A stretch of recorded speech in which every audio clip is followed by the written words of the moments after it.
because what you're talking about there, as well as the training stress, it's life stress that you've got going on, and it's any training program really needs to consider that too. Fighters, welcome back to another episode of Heat Trick Muay Thai Performance. There's a model referred to as GAS, General Adaptation Syndrome, and it refers to the fact that your body interprets all kinds of stress as centrally the same thing. So it doesn't matter if that's training stress, if it's poor sleep, poor nutrition, mental, emotional stress with workload or family and boss and all this kind of stuff. It basically, centrally what happens is your nervous system goes either into sympathetic tone, so it's like fight or flight, or it goes into parasympathetic, which is rest and digest. And you swing between those two things. I mean, it's happening all the time anyway, but you've kind of got like a set point you'll come back to. And when your body's overly stressed, it will sit one side of the line or other.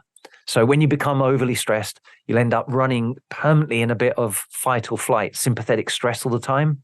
So you've got more of the stress hormones going around your body, like cortisol and all that kind of stuff, permanently going around the body and just elevating your resting heart rate and all this kind of stuff. You're just running with the throttle going just a little bit too much all the time. And when you've got everything nicely balanced, it will come back to parasympathetic tone. You recover and you're good to go again. It's balancing up your training, but it's also balancing up everything else. There are so many things that can affect where you are on that parasympathetic or sympathetic tone. Everything, like I say, from sleep, from nutrition, from stress at work and all the rest of it, even, family and friends and stuff like that. Even, how hot or cold you are, whether you're ill, all that kind of stuff will put you more sympathetically stressed. You'll be able to handle a lot more. First thing to get into place to recover better is sleep. Sleep and nutrition are the first bits, hydration, that kind of stuff. If you can be looking after those, it means your body will tolerate a hell of a lot more and still stay in that parasympathetic tone. So it is a case of like, oh, okay, they seem like really simple, easy things that are not really probably worth too much. They really are. They're like the foundations. Get them right, you can handle a hell of a lot more stress. They're kind of like the modulators of everything. So focus on getting at least 7 hours sleep if you can, and making sure it's sort of pretty good quality as well as quantity. You're not getting too disturbed during the night and all the rest of it. The other thing that you can do as far as the conditioning side of it, that also helps with your parasympathetic tone and the rest and recovery that you can get.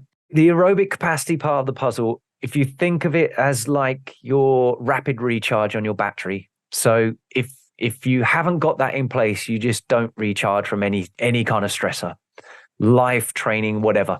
So if that's diminished, everything suffers a bit. Even the intense stuff, even going out and doing a resistance training session, you then don't recover as well before your next resistance training session or anything else you've got to get going on with, even concentrating, thinking about studies or whatever.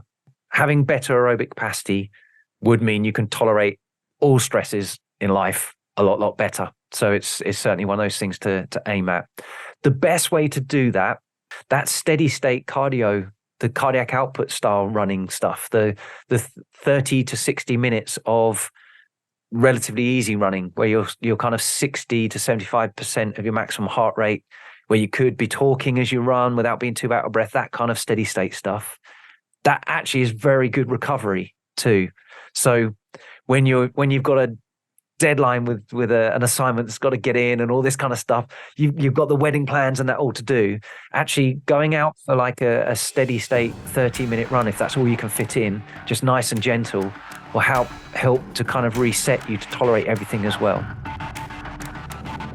Thanks for listening. If you found this valuable, please like, subscribe, and share with someone else it could help too.